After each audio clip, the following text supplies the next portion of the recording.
Bismillahirrahmanirrahim. Yang terhormat Joko Supriyanto selaku Murid Marhat yang tidak bisa hadir di acara pada malam hari ini. Dan yang saya hormati para jajaran Dewan Juri dan Asatidzah yang saya banggakan berkhutbah dan para hadirin sekalian yang berbahagia. Aku lakum assalamualaikum warahmatullahi wabarakatuh. Innal hamdalillah nahmadu wa nasta'inu wa nastaghfiruh wa na'udzu billahi min shururi anfusina sayyiati a'malina may yahdihillahu fala mudilla lahu may yudlil fala hadiya lahu asyhadu an la ilaha illallah wahdahu la syarika lahu wa asyhadu anna muhammadan abduhu wa rasuluh. Ya ayyuhalladzina amanu taqullaha haqqa tuqatih wa la tamutunna illa wa antum muslimun. Ya ayuhan nasu taqu rabbakumul ladzi khalaqakum min nafsin wahidah wa khalaqa minha zawjaha wa bassa minhuma rijalan katsiran wa nisaa'a wattaqullaha alladzina tasaaluna bihi wal arham innallaha kana 'alaikum raqiba. Fa inna asdaqal hadisi kitabullah wa khairal hadi hadi Muhammad sallallahu alaihi wasallam wa syarrul umuri muhdatsatuha wa kullu bid'atin dhalalah wa kullu dhalalatin finnar.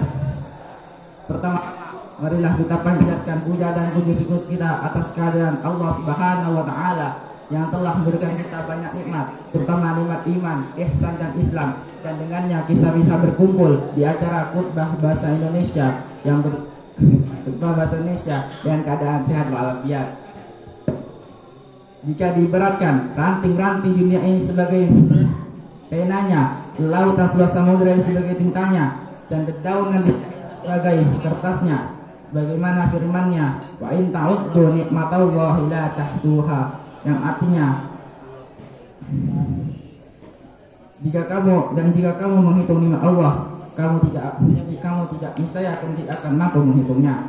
Quran surah An-Nahl ayat 18. Pada kalinya salat serta salam tidak lupa tercurahkan kepada junjungan Nabi Agung Nabi besar Nabi Muhammad sallallahu alaihi wasallam yang telah membawa agama Islam dari zaman jahiliyah menuju zaman Islamiyah, dari zaman gelap gulita menuju zaman terang benderang, yakni agama Islam serta pengikutnya tabi'ut tabi'in dan barang siapa yang mengikuti sunnah-sunnahnya maka ia akan mendapatkan syafaat di yaumil qiyamah.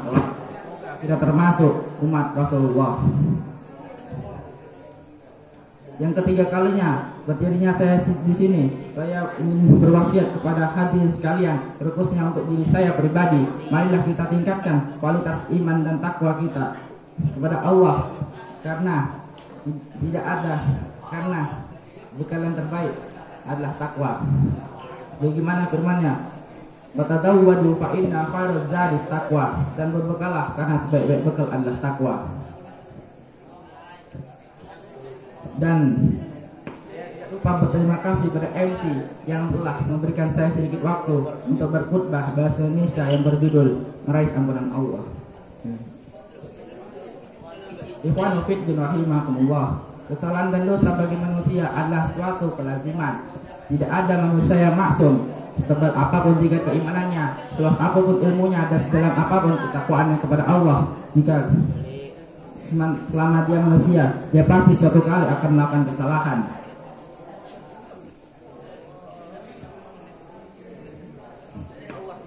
Allah memang tidak berkehendak menciptakan manusia dalam keadaan bersih dari kesalahan dan sempurna dari dosa, karena Allah hanya menginginkan kesempurnaan untuk dirinya. Persoalan sebenarnya bukan pada manusia yang bersalah atau berdosa, tetapi apa yang dia lakukan setelah kesalahan dan dosa tersebut. Sebagaimana firman-Nya, walladzina idza fa'alu fasyatan aw zalamu anfusahum dzakarullaha fastaghfiru lidzunubihim wa may yaghfiru dzunuba illallah wa lam yusirru ala ma fa'alu wa hum ya'lamun. Artinya, dan juga orang-orang yang apabila mengerjakan perbuatan keji atau menganiaya diri sendiri, mereka ingat akan Allah lalu memohon ampun terhadap dosa-dosa mereka, dan siapa lagi yang bisa mengampuni selain daripada Allah. Adam mereka tidak meneruskan perbuatan kejinya itu sedang mereka mengetahui. Quran surah Al-Imran ayat 135. Nabi Adam telah mengukir keteladanannya bukan pada pelanggarannya terhadap larangan Allah, tetapi apa yang ia lakukan setelah melakukan pelanggaran tersebut.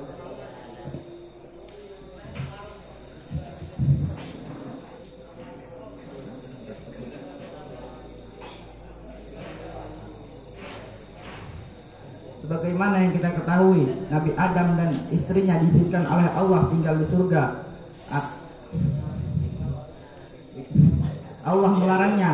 Allah melarangnya mendekati suatu pohon yang ada di sana. Akan tetapi Adam melanggarnya karena bujuk rai setan.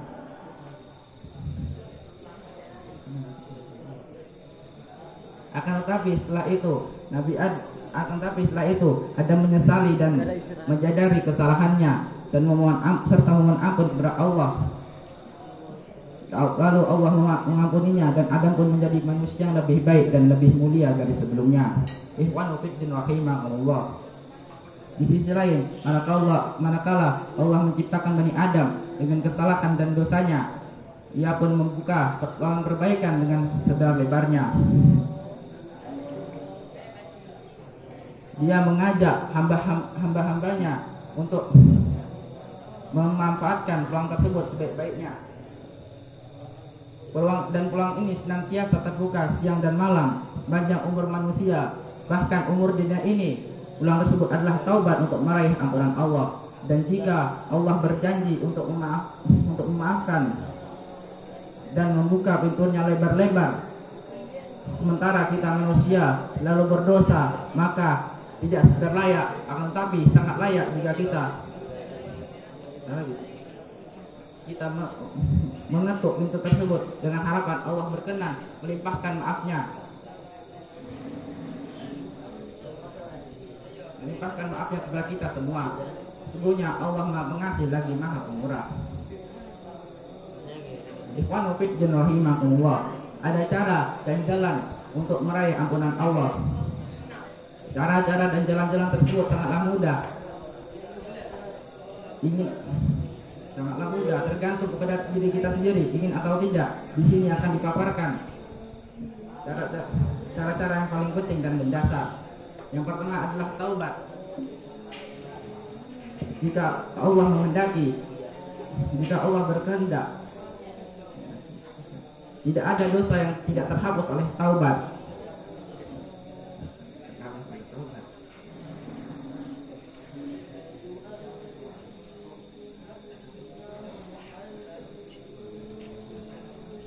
Tidak terhapus oleh taubat.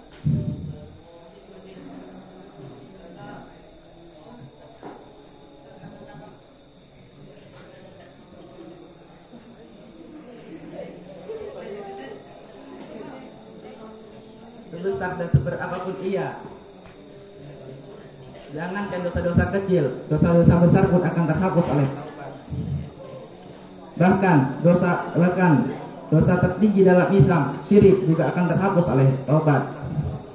Dengan catatan kesyirikan tersebut tidak dibawa mati. Lihatlah sahabat Nabi di masa jahiliyah dulunya adalah orang-orang yang menyembah berhala.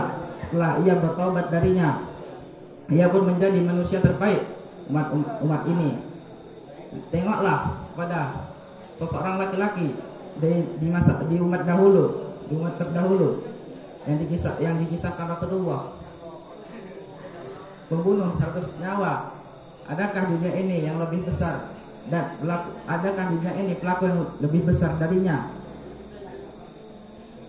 Dosanya adalah pembunuhan dan korbannya adalah 100 nyawa. Laki-laki tersebut dengan dosanya tetap meraih ampunan Allah.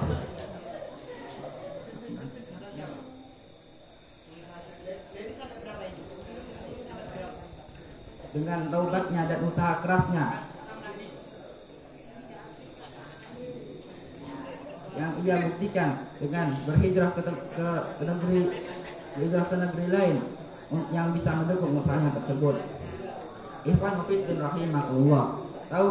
Tauhid adalah dasar kebaikan. Bahkan segala kebaikan di dunia dan akhirat adalah dasar dari, adalah merupakan buah dari tauhid. Di samping itu tauhid adalah penyebab diraihnya ampunan Allah.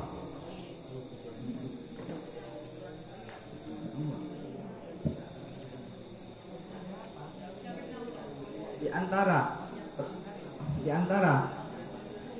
antara perbuatan yang diraihnya ampunan Allah adalah syuhada, gugur sebagai syahid di jalan Allah.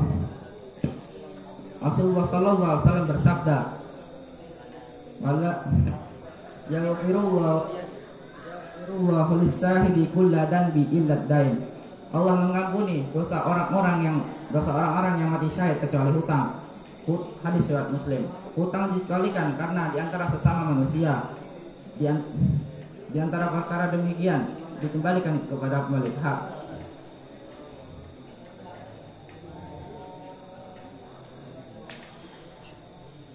Ampunan yang selanjutnya adalah menghindari dosa dan menjauhi dosa-dosa besar.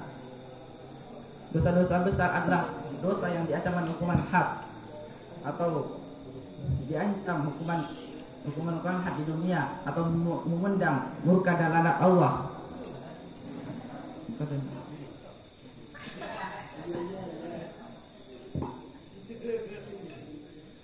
Murka dan laknat Allah seperti diancam azab akhirat.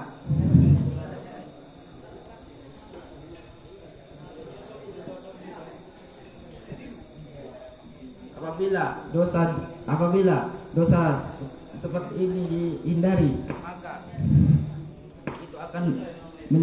itu adalah penyebab diraihnya ampunan Allah. Yang terakhir, meraih ampunan Allah adalah istighfar, mohon ampun kepada Allah. Istighfar sangat efektif. Istighfar sangat efektif dalam menangkal azab Allah. Bagaimana firman-Nya? "Maka Allah li'adzibahum wa anta fihim, maka Allah mu'adzibahum wa hum mustaghfirun." Allah tidak akan mengazab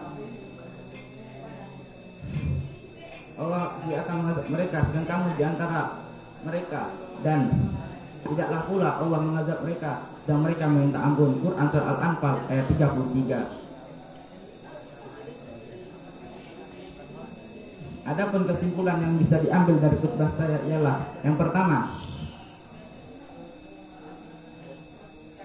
setiap manusia pasti memiliki kesalahan, entah setebal apapun tingkat imannya, dan manusia yang melakukan kesalahan, sebaik-baik yang melakukan kesalahan adalah yang meminta ampun kepada Allah. Yang kedua, ada 3 cara untuk meraih ampunan Allah. Yang pertama, bertaubat. Yang kedua adalah melakukan perbuatan-perbuatan baik, dan yang ketiga adalah menjauhi perbuatan, dan yang ketiga adalah menjauhi dosa-dosa besar. Yang ketiga ialah bertaubat tidak cukup dengan hanya mengucapkan istighfar, akan tetapi harus memenuhi 5 syarat yang saya sebutkan di atas. Ikhwan fillah rahimakumullah. Sebelum saya mengakhiri khutbah saya, marilah kita berdoa, karena doa adalah sebaik-baik senjata bagi kaum muslimin. Innallaha wa malaikatahu yusholluna 'alan nabi, ya ayyuhalladzina amanu shallu 'alaihi wa sallimu taslima. Allahumma ighfir lil muslimina wal muslimat wal mu'minina wal mu'minat al ahya'i minhum wal amwat, innaka sami'un mujibud da'wat. Allahumma ansur ikhwanana mujahidina fi sabilika fi kulli makan. Allahumma ansur ikhwanana mujahidina fi Palestin. Allahumma ansur ikhwanana mustad'afina fi Palestin. Allahumma inna nas'aluka an tuharrir masjidil aqsa minal yahudi ghasibin. Allahumma ansur ikhwanana mujahidina fi baladis Sam wa fi Iraq wa fi Yaman wa fi kulli makan ya rabbal alamin. Allahumma inna as'aluka ilman nafi'an wa rizqan thayyiban wa amalan mutaqabbalan. Allahumma ighfir dzunubana wa liwalidayna warhamhuma kama rabbayana shaghira. Rabbana atina fid dunya hasanah wa fil akhirati hasanah wa qina adzabannar. Barakallahu Subhanaka rabbul izzati amma yasifun. Wassalamun ala mursalin. Walhamdulillahi rabbil alamin. Demikian yang bisa saya sampaikan. Jika ada salah katanya saya mohon maaf, dan jika ada benarnya itu datang dari Allah Subhanahu wa taala. Wassalamualaikum warahmatullahi wabarakatuh. Syukron ila alina alwan zakirau.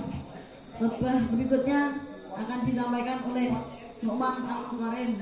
Waktu dan tempat kami persilahkan.